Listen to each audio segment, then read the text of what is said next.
ناظرین کرام السلام علیکم ورحمۃ اللہ، میں ہوں منور سلطان اور آپ دیکھ رہے ہیں صفا آن لائن ٹی وی۔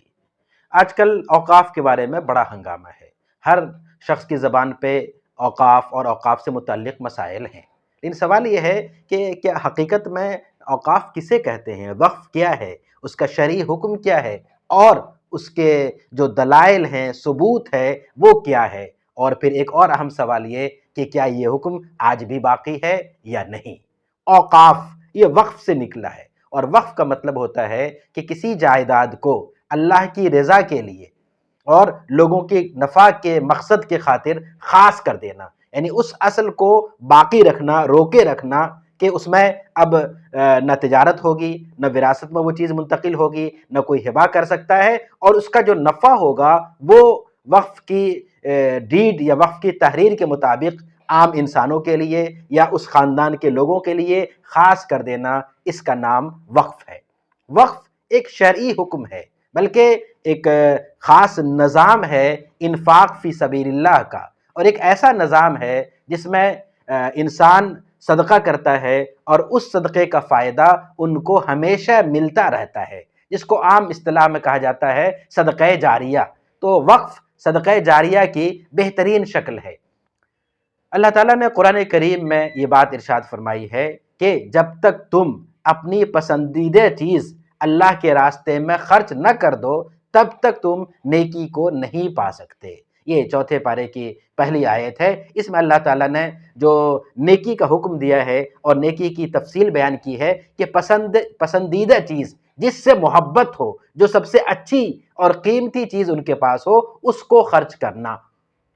یہ ہے نیکی کو پانے کا طریقہ۔ تو وقف بھی دراصل انفاق فی سبیل اللہ کی ایک شکل ہے، صدقے کی ایک شکل ہے۔ حدیث میں یہ چیز موجود ہے، حضرت ابو ہریرہ بیان کرتے ہیں کہ نبی کریم صلی اللہ علیہ وسلم نے ارشاد فرمایا کہ جب انسان مر جاتا ہے تو اس کے سارے اعمال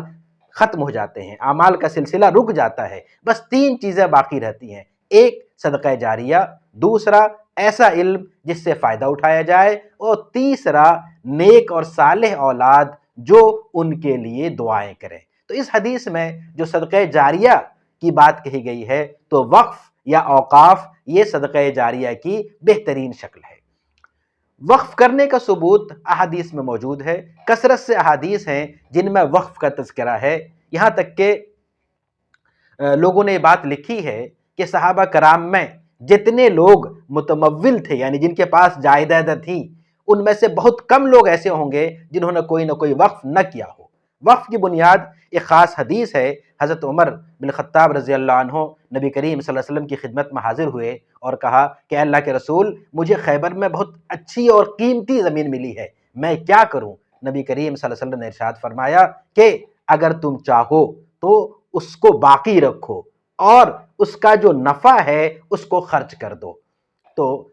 رسول اللہ صلی اللہ علیہ وسلم کی ہدایت کے مطابق انہوں نے یہی کہا کہ اب یہ مال کیا ہوگا؟ لا یباع ولا یوہب ولا یورث، کہ اب یہ نہ بیچا جائے گا، نہ اس میں ہبہ ہوگا، اور نہ اس میں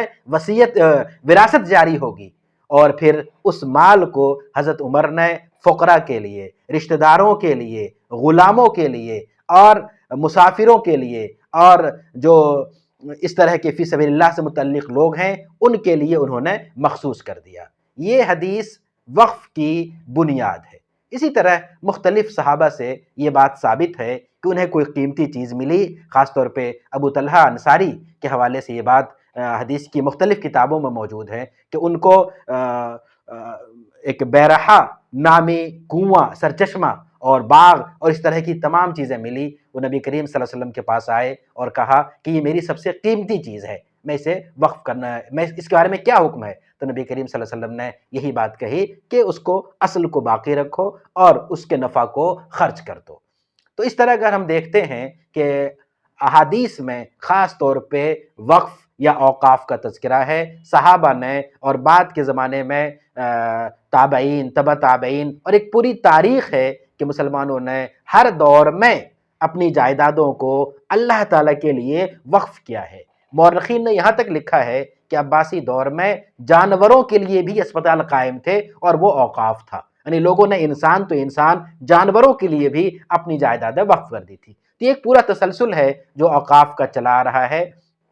اور یہ حکم آج بھی باقی ہے۔ آج بھی اگر کوئی اپنی جائیداد کو وقف کرنا چاہے تو وقف کر سکتا ہے اور اس کا ثواب ان کو ملے گا۔ تو خلاصہ یہ ہے کہ وقف ایک عبادت ہے، انفاق فی سبیل اللہ کی ایک بہترین شکل ہے، یہ صدقے کی ایک بہترین شکل ہے، اور یہ حکم جس طرح پہلے بھی تھا اس طرح آج بھی باقی ہے۔